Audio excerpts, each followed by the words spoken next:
Hello to everyone listening to us. I'm Renata, the conference host, and our today's special guest is Jennifer Kolari. Jennifer is the founder of Connected Parenting.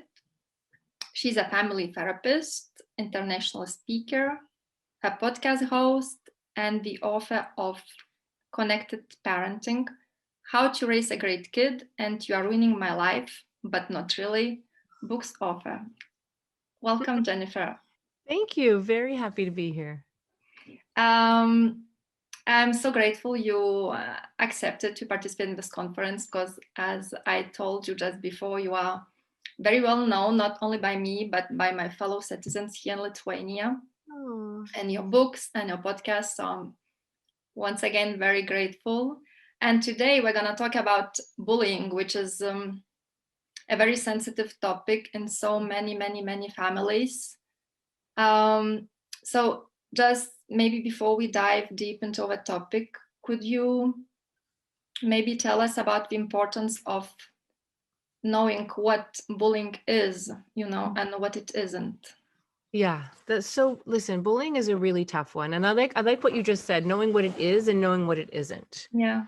Because in childhood, kids are learning how to do life, right? They're learning how to behave. They're learning how to be heard. They're learning how to compromise. And they're going to bump up against things because kids, as we know, usually learn the hard way, right? So sometimes it's kids trying to figure out what's going on. Sometimes they're being maybe socially aggressive, but it's not necessarily bullying. Sometimes they're being assertive and it's not necessarily bullying. So it's really important as a parent to kind of understand what the difference is. And it gets complicated too, because if we were bullied as children, then we're going to be extra sensitive to what we consider bullying to our children. But you don't want to be in a dynamic what you're doing, what I call interviewing for pain. Was that kid mean to you? What did they do? What happened? What did they say? Because you can hear the agenda there, Yeah. right? So part of it is really knowing that kids are going to bump up against these things.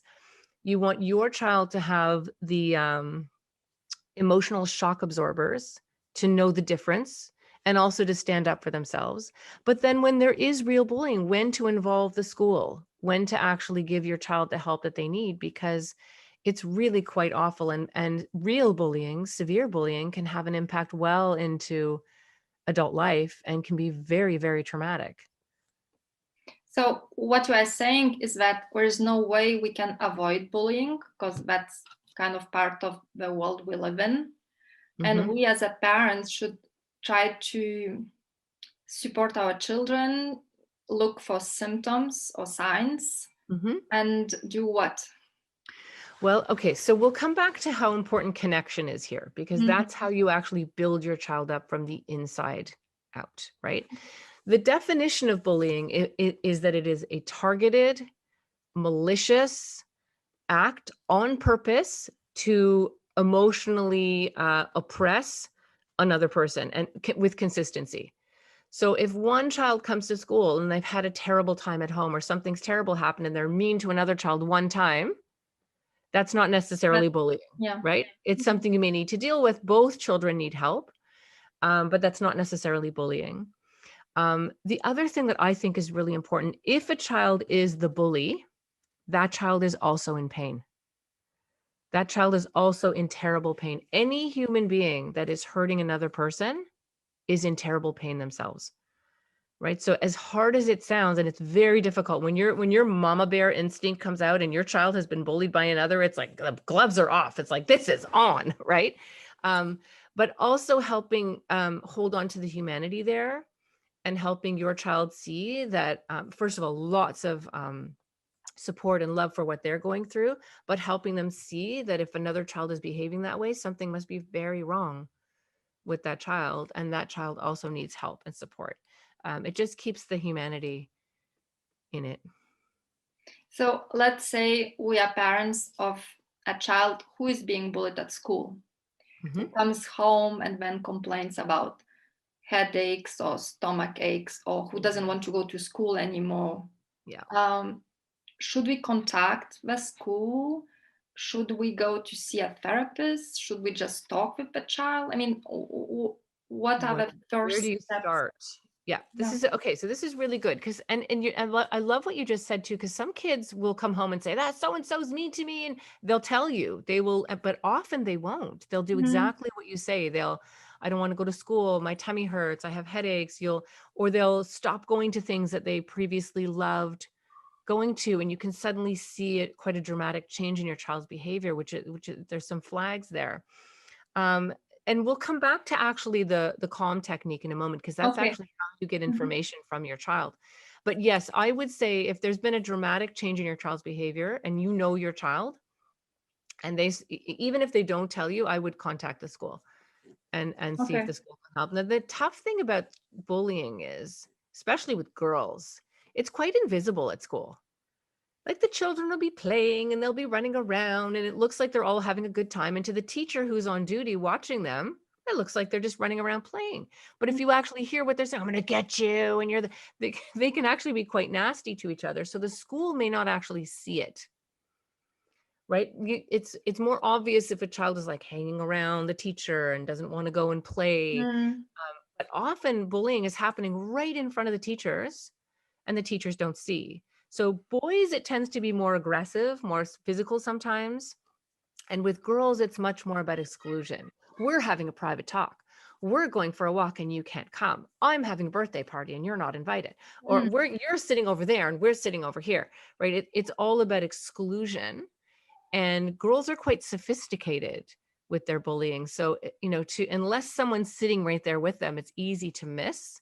So the school will probably want to be aware of it. And it's much trickier to deal with girls because it's all subversive. It's all under the surface and not necessarily obvious.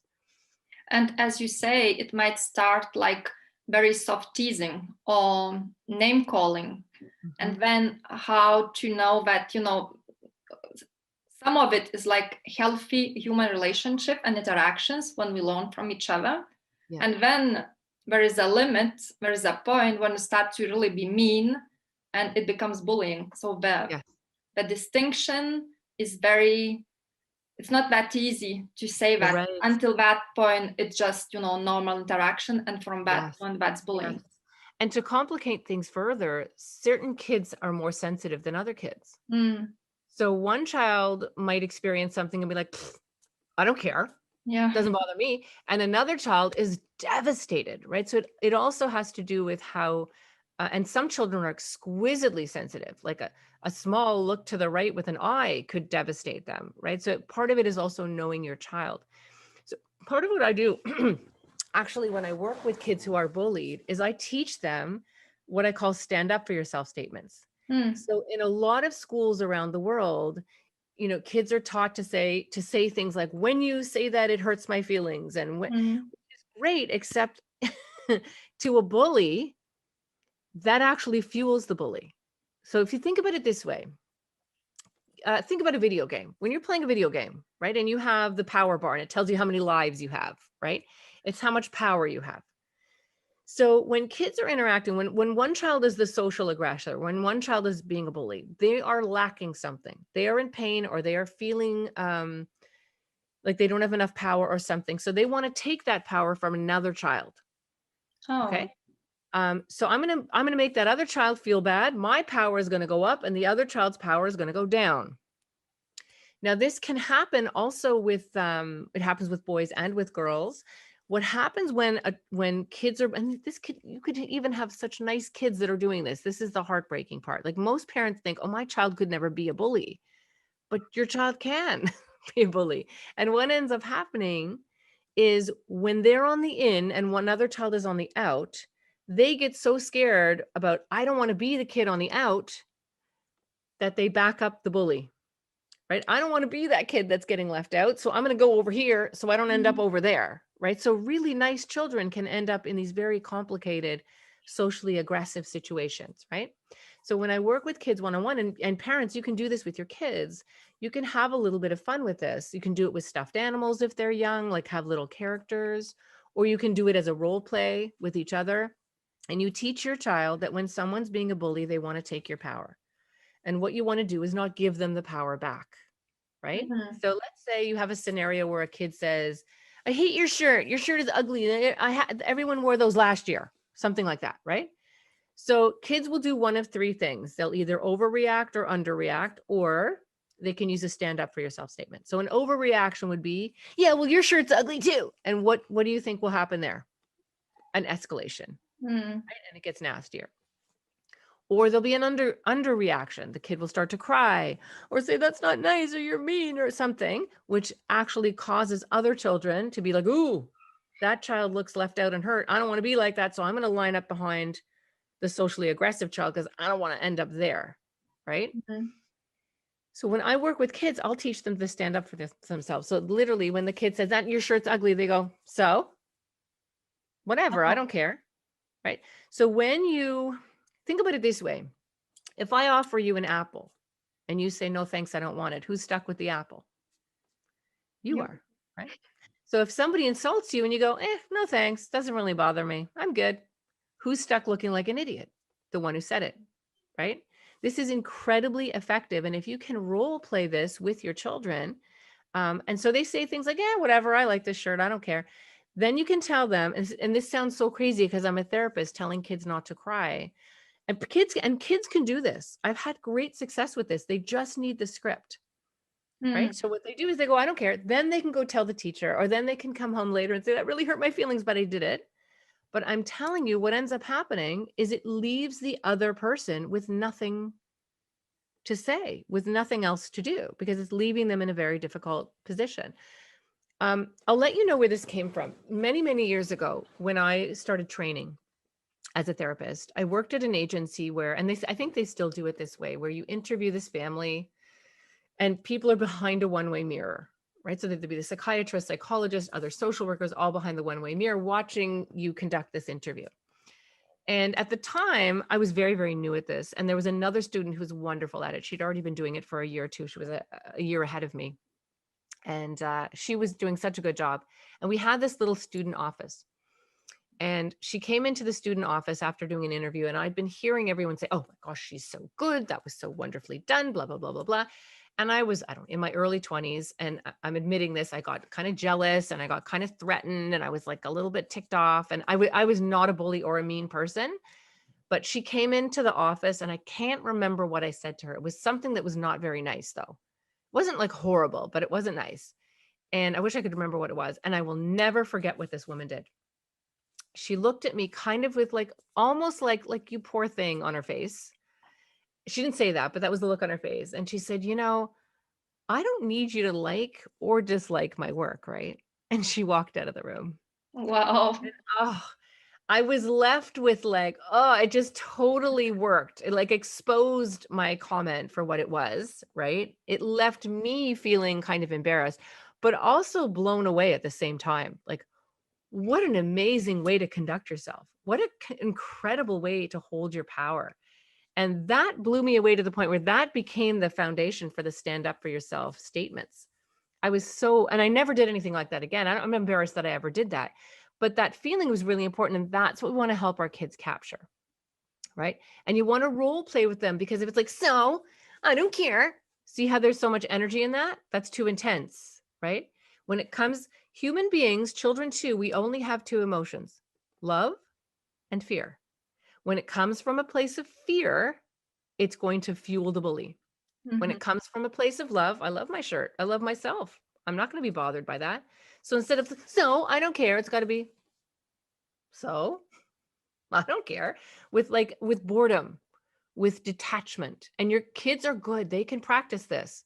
And you can role play it back and forth. And what I do with your child is I would pretend you were the one, being a bully in that situation, have them overreact and underreact and feel the difference. Then they can bully you and you overreact and underreact. So they can play around with the energy. And then you can sort of memorize a few little comments that they could say back. I remember working with one little girl and she was in grade 3 and she had, the little running shoes that light up. Mm-hmm. And she loved them. She thought they were fabulous. And this kid in the class who was being quite a bully was following her around saying, you're wearing baby shoes. You're wearing baby shoes. And this kid had done a little bit of work with her mom about this. And she turned to the kid and said, first of all, I love these shoes. And second of all, if you're following me, what does that make you? And she walked away and the other kid just stopped. She never bugged her again. That was it. That was the end of it. So if it's not a chronic, horrible situation, this will fix it. Okay. It will give your child power, help them understand the concept, practice and play with it. If they can't remember what to say, have them just say so. So they just go like this. So that's it. That's all you have to do. That's the energy, right? Because there's nothing else for that other person to do. If the other child escalates, then have the child walk towards a teacher. Just walk towards a teacher. They can tell the school, they can tell a counselor at a school, they can come home and tell you. And then you can continue to coach them in this. If it's a bit bigger situation, though, all of the social strength in the world isn't going to help. That child needs backup. They need help from an adult. So what are you saying is that kids, we need to teach kids how do not take things personally. That's not about them. That's about the bully. This Yes. whole story. And then if they can't really be detached from a situation, then they have to fake it until they make it. We need to teach them tools how to fake detachment, like so, or I like my t-shirt, but no energy, no emotion, even no crying. Yeah, it's so hard. And the only reason I'm suggesting this is in casual situations, casual bullying situations, it works one time and the kid is never bugged again. The whole situation goes away. And I've seen it over and over and over again. If it is a chronic, terrible situation, you can still coach them to do that because that will help a little bit, but then you need backup. Then you need help. Then you need the adults in the situation to surround that child and help them. So I realize that it sounds crazy, but you will see your child will they'll be quite excited that they have these tools and they just need to practice. And it's just like, whatever. So that's it. And usually it works.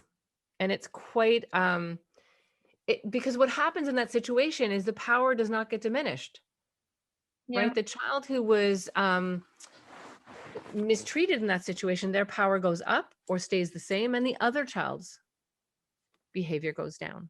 Yeah, like this video game, level, like power going up or going down. You can even use it with children because they really get it. Yes. How it works. Yes. And here's a hint, practice it in people in your own life. Like if you have neighbors or family members who just like to jab at you, who do that little thing, try it and watch what happens. The other person is literally speechless. They don't know what to do. I'm gonna try it. Yeah. Yeah.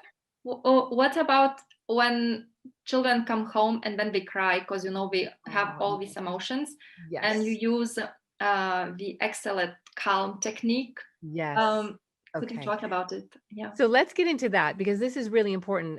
When your child comes home and they're crying and they feel left out, which is awful, and we have to understand that just because they're children doesn't mean it feels different. We have to imagine if we went to a luncheon with friends or we went into our office and everyone was like looking at us and turning around and you can't sit here. As adults, we would be destroyed. That's devastating. And we expect children to go into school and handle the situation every day.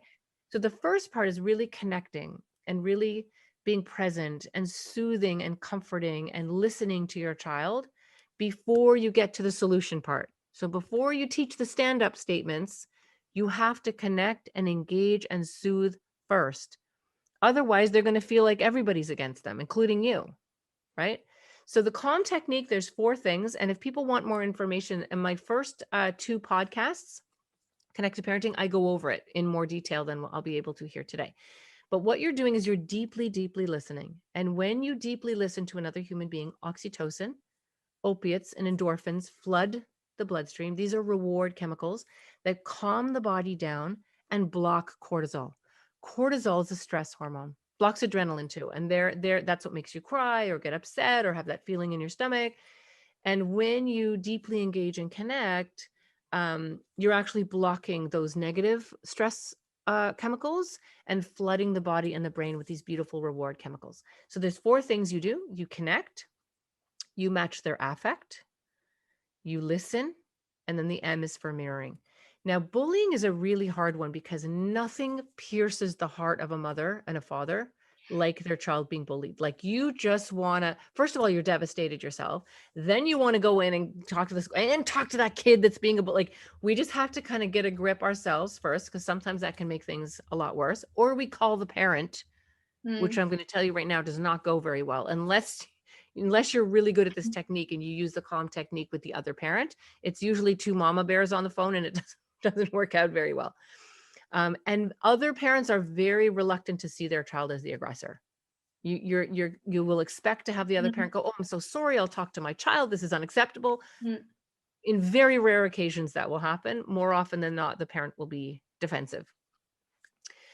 So coming back to the calm technique, your child comes home. They say, I've been picked on, I've been bullied. This person did this and this and this to me. Gather yourself first, take a breath, right? Just kind of breathe and relax. Actually breathing in through your nose and out through your nose, not through your mouth. When we panic, we go like this, right? And that sends a different signal to the brain. When we want to stay calm, you breathe in through your nose. And that sends a signal to the brain. Oh, okay, I don't need to gather energy. I need to stay calm, right? So you stay calm and then you look at your child and you connect first. So the look on your face, try to hide the panic that you're feeling. Lean in, really use your face, your whole body to demonstrate to that little person that you are present, that you want to understand, that you're not going to jump to a solution right away. You just want to hear them. And this is what we all want, by the way, when we're upset. The affect matching is really important. That means the look on your face needs to be similar to the look on their face.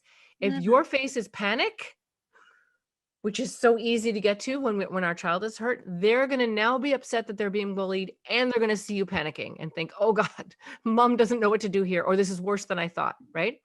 So you want to have a look of like, okay, this is serious, this is urgent, but I got you. We're going to figure this out. That needs to be the energy on the face. And your agenda, which is this is what we're going to do, and you need to tell me everything, park that as well. It comes back, I promise. Then the listening part. So this is where you can summarize, you can paraphrase, you can clarify, and you can wonder out loud. So if the child comes home and says, I went to play at recess and they all wouldn't let me, and I ended up wandering around by myself, you're going to paraphrase. So you mean like they walked off and just did their own thing and you were off by yourself and they didn't come to get you? That's a paraphrase. You can clarify. So who was the person, like whose idea was this? How did this, right? So I'm clarifying. You can summarize. This is the same thing that happened yesterday. And I think this happened a couple of weeks ago too, didn't it? So see, I'm urgent, I'm interested, I'm involved, but I'm not panicking, right? Line up with love, not fear. Again, if you line up with fear, what happened? What do you mean? That's also too much energy for your child. If it's like, this, okay, so tell me, that lovely kind of urgent, I care, we're going to get through this together kind of energy. Wondering out loud is a different one because sometimes, and this also gets very tricky, sometimes if a child is super, super sensitive, you'll see this with girls a lot. A little thing will happen and then the girl will walk off like with this look, like this rejected, dejected kind of look, and they'll go sit with this dramatic kind of, and then looking through the eye to see, are they going to come? Is anyone going to come? And most of the time sometimes kids will come, but they'll only do that once or twice. If they start to sense that this is a dance, they'll stop coming. And so sometimes the child that's the one that's left out is sending out this energy of like, come and fix it with me. And the other kids won't. They're playing, they're busy, they got stuff to do. And that doesn't necessarily mean that bullying's happening, right?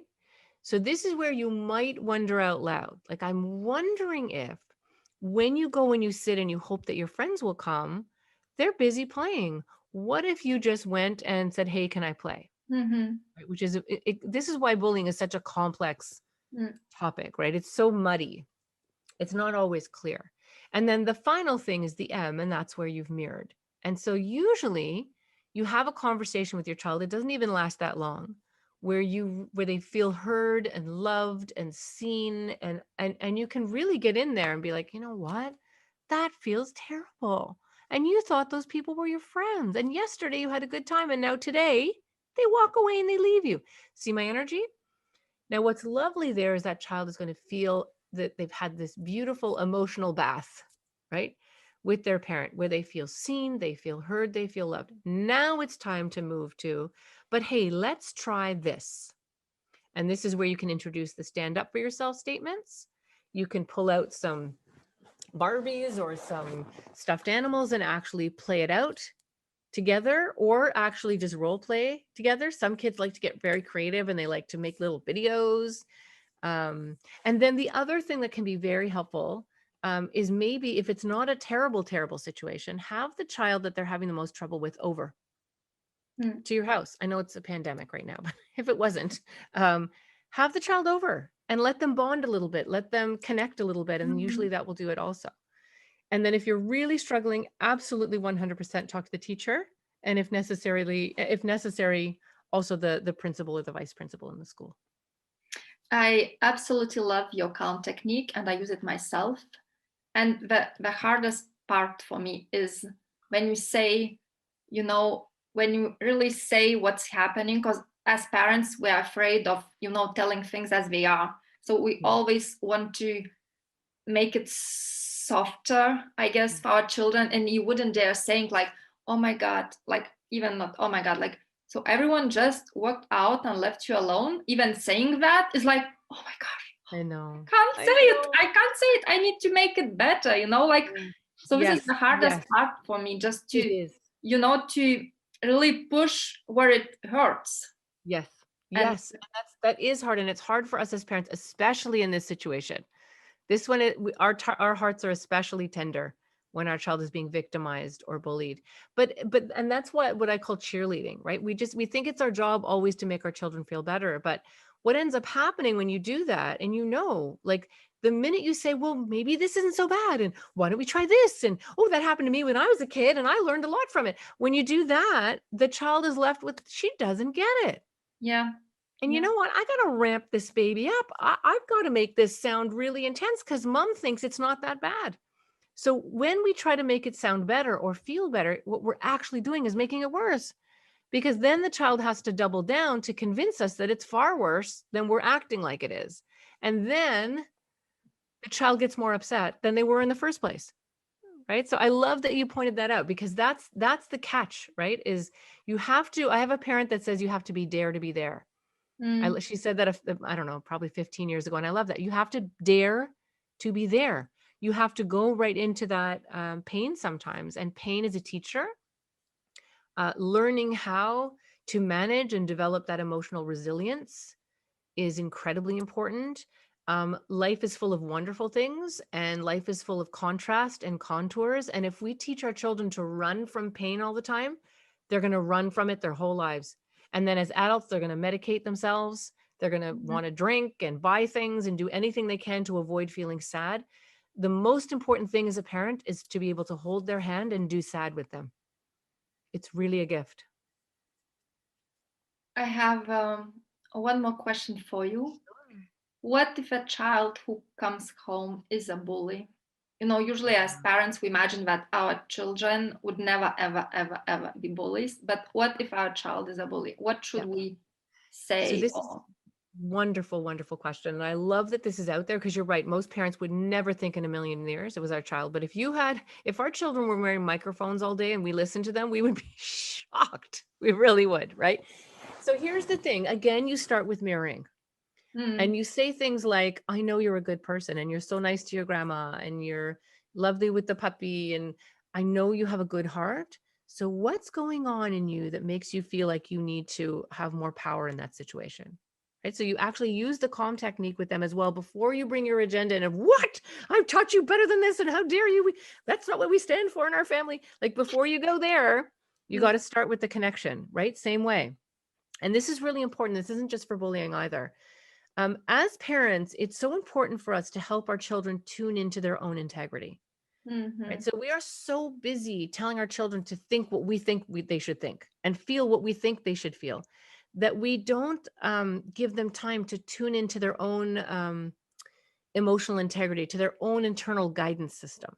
Right? So you tell them, so when you said that to that little girl, or when you said that to your friend, there's a part of you that felt like it was funny, but if you think about it, there's a part of you in your tummy that probably felt a little gross, that felt a little sick, a little icky. And as adults, we can relate to this. Think about like gossip magazines or something. Like, part of us is like, oh, that's so fun. I'm not alone in the world, right? And then the other part is like, I shouldn't be watching. Why am I picking this up? Pay attention to that, and get your child to tune into that. And then you tell them that feeling in your tummy is a sign that you're doing something that isn't right, that isn't lined up with love. It's lined up with fear. Fear that this could be me. Fear that if I'm not the bully, I'll be the bullied, right? Fear that I won't be seen or appreciated. Get your child to figure out what that behavior is about. Then get them to pay attention to that achy feeling in their tummy. And then you tell them, when you do the right thing, when you apologize to that little girl or you include them next time, you're going to feel better. You're going to feel stronger. Now, the other piece too is you don't have to include everyone all the time. You just can't exclude, or you can't put other people down, but it's okay sometimes to go, hey, I really like you, but my best friend and I talked about having a nice recess. We'll play with you tomorrow. Like, it doesn't have to be about bullying. Sometimes kids just don't have tools, right? So helping and scripting and giving your child other ways to say, I really just want time with my one friend today. Right? But what you can't do is the 5 of us want to be together today without you. That doesn't work, right? So getting your child to tune into their integrity and giving them strong messages of confidence. I know you're a good person. I know you have a good heart. I've seen you care about animals. I've seen you care about your baby sister or whatever it is. I know you're better than this. You know you're better than this. Right? And then you move into teaching them to do the right thing. And if necessary, consequences. I know you know better than this. And if I hear that you do this again, then there'll be a consequence at home. That's your job. You're not actually just a parent. You're a substitute frontal lobe. Your job is to inhibit, organize, prioritize, and motivate your child. And they don't have a fully formed frontal lobe until they're about 25, right? So that's your job. And I love that you start with it, like with positive things about, because usually we start with blaming or shaming or, whatever it is. And then we say, but, I love you. And I know you're better than such a good person. Yeah. And you start with it. Like, first, I'm going to show you your own light, your own integrity. Yes. And then we're going to bring them to it, right? You bring them to the light. That's exactly what to do, because shame and blame is part of what's causing the problem in the first place. So they want to discharge those negative feelings by making somebody else feel terrible, right? So love and connection will always be the best way to handle anything. And my theory, and this is probably a good place to end, is if every household all over the world could shine this light, could do this in their own homes, and let that go out into the world, that's how we're going to change the world. Because if you can't figure it out in your own house, how on earth are we going to do it as a country, as a city, as a planet? Right? I love it. Thank you. Thank you for your time. So thank you. Thank you for inviting me. I really enjoyed this. Have a good day. Thank you.